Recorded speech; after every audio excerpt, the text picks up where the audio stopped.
Ben şöyle alayım şef.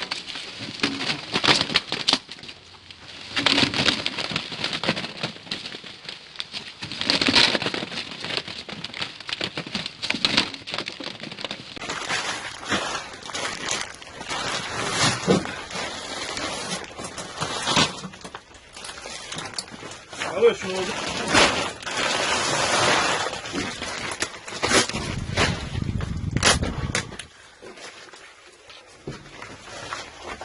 Gıda maddeleri arasına gizlenmiş vaziyette gümrük kaçağı sigara. Tamam. Plakadan başla. Yapayım.